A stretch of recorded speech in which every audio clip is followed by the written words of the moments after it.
Rasul. Seluruh kehikmatan kita, rasa dan cinta kita hamparkan pada seluruh semesta yang menjadi jalan hidup kita dan jalan kita kembali. Tuhan mentakdirkan kita untuk menjadi bagian dari dunia, bagian dari bumi. Karena Tuhan mentakdirkan kita menjadi bagian dari bumi, maka kita harus punya adab, maka kita harus punya sopan santun pada bumi ini. Karena kita adalah bagian dari bumi ini. Jangan pernah di hati kita ada kesombongan diri bahwa kita bisa menaklukkannya, sementara kita masih butuh air untuk diminum. Jangan pernah kita memiliki kesombongan diri bahwa kita akan menguasainya, sementara oksigen harus kita hisap. Jangan pernah kita ada kesombongan diri bahwa kita harus menguasainya, sementara matahari setiap hari masih kita butuhkan untuk energi hidup kita. Jangan pernah kita ingin memperbudaknya, sementara kaki kita, bumi kita, tanah kita adalah bagian yang kita pijak. Prinsip-prinsip dasar ini sesungguhnya merupakan rangkaian dari pelajaran besar, sebuah citra dan sejarah peradaban orang Sunda menyebut buminya sebagai Sunan Ambu. Karena buminya disebut Sunan Ambu, maka dia diminta untuk memperlakukan tanah, air, udara, matahari, dan anginnya itu seperti memperlakukan ibunya. Karena memperlakukan ibunya, maka dalam setiap waktu dia membukukan badannya, bahkan mencium tanahnya sebagai bentuk rasa khidmat, rasa cinta, rasa sayang, rasa penuh kasih. Dan dari interaksi itulah lahirlah manusia-manusia yang bahagia, manusia yang dalam dirinya penuh dengan penyerahan diri secara totalitas. Tak pernah sedikit pun ada rasa galau, tak pernah sedikit pun dalam dirinya rasa bimbang. Karena apa? Tidak pernah takut dalam dirinya rasa lapar. Karena apa? Karena seluruhnya alam raya sudah mengaturnya dalam lakon kehidupan. Prinsip dasar itulah yang disebut dengan ideologi Siliwangi, alamnya alam Pajajaran. Alam Pajajaran itu adalah alam yang meletakkan manusia pada sebuah hamparan yang sama, sehingga tidak ada cacat, tidak ada menak, tidak ada pejabat, tidak ada rakyat, maka dia sama, sehamparan, sejajaran. Sampai pada tingkatan bahasanya pun di alam Pajajaran tidak dikenal bunda kusum basa, atau tidak dikenal tingkatan bahasa, karena dia adalah ngaing, ngaing adalah dia. Itulah prinsip-prinsip dasar teologi yang kemudian juga menjadi kosmologi, dari kosmologi menjadi sosiologi. Itu yang membedakan falsafah kita dengan falsafah barat. Falsafah di Sunda, itu falsafah di kampung, falsafah di Jawa, dimanapun, pasti mengajarkan alam bihari, alam kiwari dalam alam boiso. Kalau mungkin dalam ajaran Platonya itu ada alam ide, kemudian alam realitas, dan alam masa depan. Cuman bedanya keluhuran budi orang-orang kita, leluhur-leluhur kita itu meletakkan diri pada penyerahan dan tidak mengakui pengetahuan yang dimilikinya.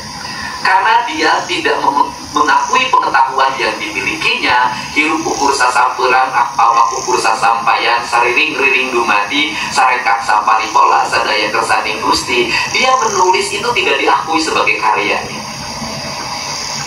Dia membuat cerita narasi tidak diakui sebagai karyanya, maka tidak dikenal itu hak cipta dalam dirinya.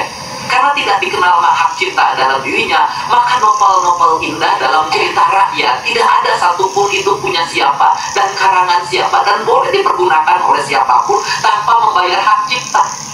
Karena apa? Karena dia sebagai penulis, dia sebagai pengarang cerita, dia hanya dititipi oleh sang semesta untuk disampaikan, maka dia tidak boleh meraih untung dari apa yang dia ucapkan. Sebuah nilai yang sangat tinggi. Untuk itulah akhirnya kita tidak bisa mengklaim sebagai sebuah pengetahuan. Karena kita tidak mengklaim sebuah pengetahuan, maka pada akhirnya pengetahuan yang ada hak ciptanya itu yang mendominasi dalam narasi pikiran kita. Dari seluruh pengetahuan yang dibawa dari berbagai tempat ke tanah zaman ini peradaban membuktikan sampai hari ini tidak bisa mewujudkan namanya peradaban. Saya katakan, sampai hari ini, baik mazhab politik, mazhab sosial, mazhab ekonomi, mazhab teknologi, sampai hari ini tidak bisa mewujudkan namanya peradaban. Akhirnya setiap orang pasti memiliki kerinduan terhadap masa lalunya, karena dia tidak bisa menemukannya di hari ini. Sehingga Mas Sujewo, Mas Tejo pasti bercerita Majapahit. Kalau Pak Helmi Yahya pasti bangga terhadap Sriwijaya, sehingga cerita rendang di Palembang menimbulkan kemarahan bagi dirinya. Itulah bedanya orang Sunda dengan orang Sriwijaya. Orang Sriwijaya itu urusan rendang saja bisa melahirkan kemarahan. Orang Sunda diinjak kepala pun tidak pernah marah. Itu beda. Kemudian juga kita bercerita juga tentang Majapahit. Bosmen Mardigu itu kan Majapahit. Nah, semuanya itu pasti bercerita tentang masa lalu. Kenapa bercerita masa lalu? Karena tidak bisa menemukan hari ini apa yang dia idamkan dan apa yang dia rindukan. Seseorang yang pernah berpisah dengan orang yang dicintainya, kemudian tidak bisa menemukan lagi, dia pasti mengenangnya sepanjang hayat. Tetapi kalau ada menemukan yang baru, yang jauh lebih baik dan membahagiakannya, dia akan melupakan. Selama dia tidak bisa menemukan yang baru, maka orang pasti mengenang yang lama. Cerita kepemimpinan, orang pasti bercerita Soekarno, bicara tentang Pancasila, bicara tentang ideologi, bicara tentang arah politik, bicara tentang arah kebangsaan. Kenapa? Karena nggak bisa menemukan sesuatu itu. Tetapi apabila ada sosok yang mampu mewujudkan pikiran dan gagasan dalam sosok baru, orang akan bercerita masa lalu, tetapi orang akan mulai bicara masa depan. Nah, kemudian ini yang saya sampaikan. Saya, Pak Wagub yang saya hormati, saya tidak akan bercerita bahwa kepemimpinan 100 hari ngapain. Kepemimpinan 100 hari itu kan bagaimana kita kontrak dengan media. Kalau kita kontrak dengan media puluhan miliar, maka seluruh media akan menceritakan kepemimpinan 100 hari. Kepemimpinan saya tidak mau diceritakan oleh para pengamat. Saya tidak mau diceritakan oleh para elit. Saya ingin diceritakan oleh rakyat. Yang lahir dari apa? Yang lahir dari pikirannya. Yang lahir dari apa yang ditemukan dalam dirinya. Apakah rakyat kita walaupun disebut IQ-nya di bawah 76, bagi saya tidak penting. Kenapa? Karena saya punya tesis. Daerah-daerah yang dianggap intelek, daerah-daerah yang rakyatnya dianggap akademis, selalu gagal memilih pemimpin. Boleh buktikan. Daerah yang desa yang orang pinternya banyak, biasanya pemimpinnya selalu hadir yang pemimpin yang tidak sukses. Kenapa? Karena orang memimpin dengan pikiran, bukan dengan hati. Bagi saya, pilihan yang terbaik dalam hidup bukan pikiran, tetapi hati. Karena hati tidak bisa dibohongi. Inilah atraktif kepemimpinan. Karena atraktif kepemimpinan, maka saya menyampaikan pada semua. Di sini banyak para pegawai pemerintah provinsi Jawa Barat. Kalau kita membangun kerangka berpikir pembangunan hanya didasarkan pada angka-angka yang ada dalam catatan anggaran belanja daerah, sampai kiamat daerah tidak akan pernah maju. Kenapa? Karena harapan kita hanya pada angka.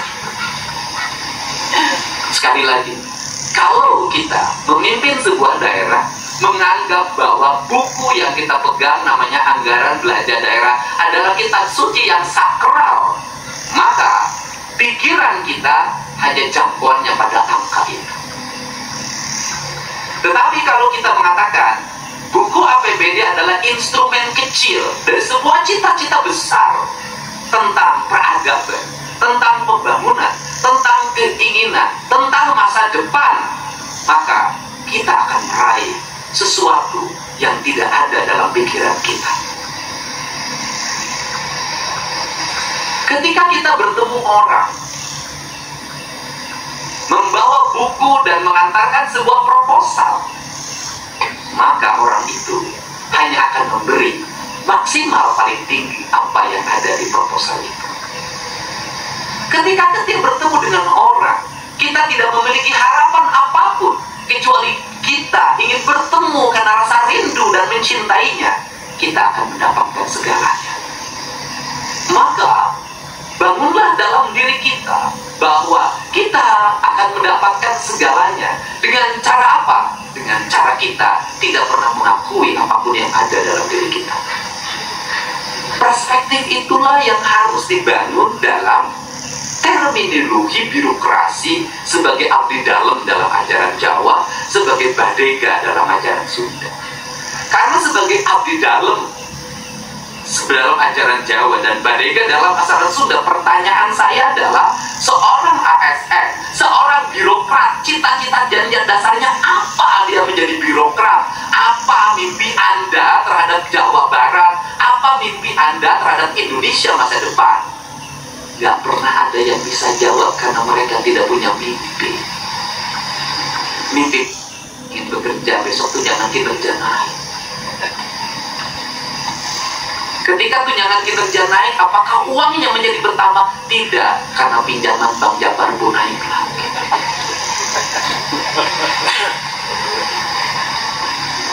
Ketika seorang manusia menganggap rezekinya itu ada pada catatan kertas gaji dan pendapatan yang ada yang diatur oleh negara, maka rezekinya hanya sampai di sini. Ketika kita tidak berharap pada itu, bahwa pengabdian kita adalah pengabdian sejati, pengabdian kita adalah apapun kita korbankan untuk sebuah pengabdian itu, maka hamparan rezeki akan Anda dapatkan dari seluruh pesada alam ini.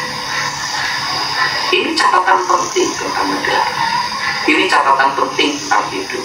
Saya selalu membuat analogi tentang kehidupan ini. Cerita ibu saya yang sekolahnya SD tamat kelas 1, tidak bisa baca tulis, mengelola 9 anak, 9-nya sukses tanpa satu jengkal pun tanah yang terjual dalam kehidupan. Maka kenapa saya nggak begitu kagum terhadap tokoh-tokoh ekonomi itu? Kenapa nggak penting bagi saya? Kenapa? Karena negeri ini sudah berulang-ulang saya ngomong, sudah berapa gunung yang hilang, sudah berapa kilometer bil laut yang hilang, sudah berapa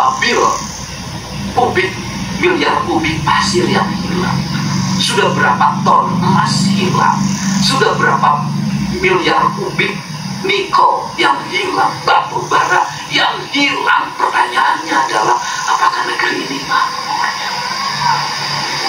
Apakah negeri terbebas dari hutang? Pertanyaannya adalah, leluhur kita, para raja kita membangun singgasana kerajaannya, meninggalkan peradaban, baik peradaban yang terlihat maupun peradaban yang tidak terlihat. Apakah bangun Borobudur meninggalkan hutang rajanya? Apakah bangun Prambanan rajanya meninggalkan hutang? Oke, kita turun zaman Belanda. Belanda membangun jaringan kereta api, Belanda membangun bendungan, Belanda membangun jaringan jalan, Belanda membangun pangkalan udara, bahkan pangkalan udara yang dibangun oleh Belanda jauh lebih banyak dibanding kita merdeka. Bahkan kita yang gagah ini, yang ngaku ahli pembangunan, yang ngaku ahli ekonomi, kantornya pun masih di kantor gedung peninggalan Belanda. Kantor bekas Belanda, jalan bekas Belanda, pelabuhan peninggalan Belanda, irigasi peninggalan Belanda. Kenapa kita justru hutang kita banyak?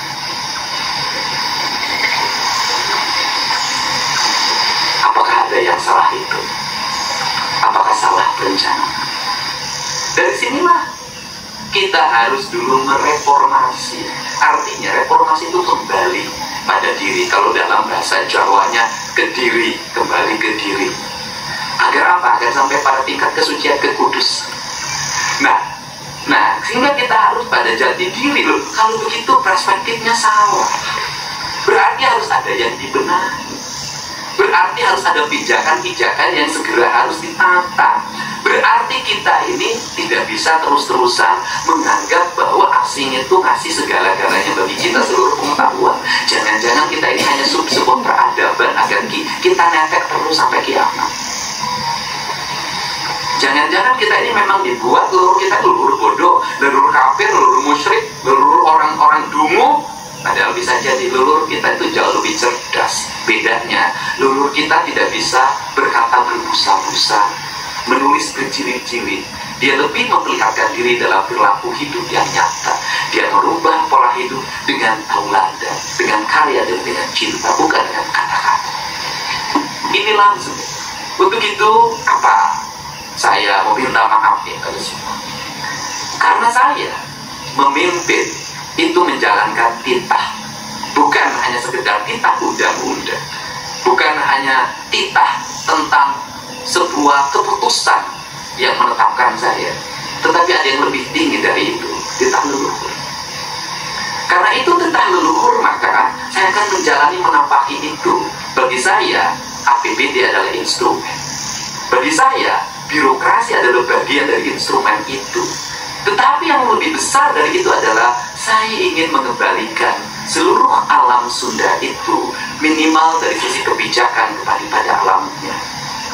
Minimal tidak ada lagi peristiwa di mana 20 orang meninggal terkubur di atas bebatuan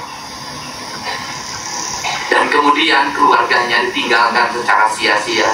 Sedangkan empunya yang merasa diri paling hebat itu ternyata 1 rupiah pun tidak bertanggung jawab.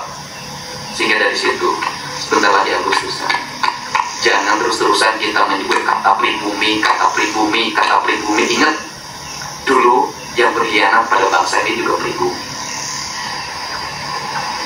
Dulu yang menjadi bagian dari kolonial juga pribumi. Dulu Pajajaran juga runtang hancur karena pribumi. Tidak juga. Manusia itu, akhirnya saya punya kesimpulan, tidak ada orang asing, tidak ada orang Tiongkok, tidak ada orang Korea, tidak ada turunan Majapahit, tidak ada turunan Timur Tengah, tidak ada turunan Mataram, tidak ada turunan Pajajaran. Universalitasnya adalah tergantung pada hatinya. Jiwa hianat ada pada siapapun dan akan dilakukan pada siapapun. Ideologinya mau kapitalis, mau komunis, jiwa hianat itu ada. Sehingga saya nggak mau lagi berdebat urusan ideologi lagi. Itu sudah nggak penting lagi. Saya ingin bicara manusia itu berdasarkan rasa dan cintanya. Nggak lagi mau ngomong ini haknya pribumi yang di sini. Kamu orang situ tetap saja pada karyawanmu saja kamu menindas, tidak ngasih BPJS, tidak ngasih perlindungan apapun. Kamu lebih jahat daripada Belanda sekalipun. Karena simbolisasi pribumi, simbolisasi agama itu seringkali dibawa sebagai simbol kekuasaan dan simbol kepentingan. Dan seringkali kita mempertuhankan simbol-simbol itu, melakukan pembelaan tanpa menggunakan nalar, yang pada akhirnya kita tidak mendapat apa-apa. Sehingga kita nggak bisa lagi. Bisa jadi orang yang dekat dengan saya tidak mesti harus orang Sunda, tidak mesti harus turunan Sunda. Kalau jujur nggak apa-apa, Palembang juga jadi direktur, tapi saya nggak masalah. Itu nggak ada urusan saya. Toh Persib juara juga kan pemainnya dari luar, bisa juara. Kalau ngandelin di dalam pemain Jawa Barat semua udah jadi juara.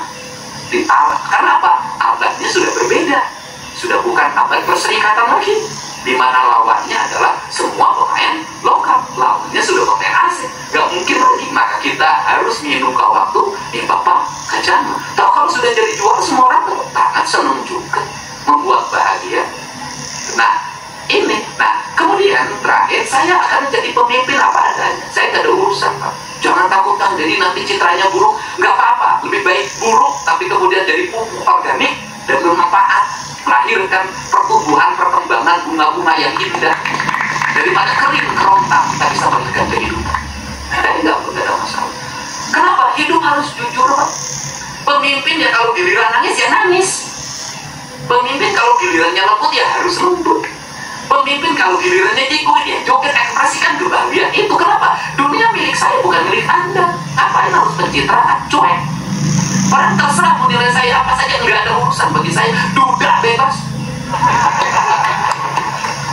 Dan saya sudah ngomong berulang-ulang, sifat buruk saya karena saya muridnya Mbah Sujiwoto itu apa?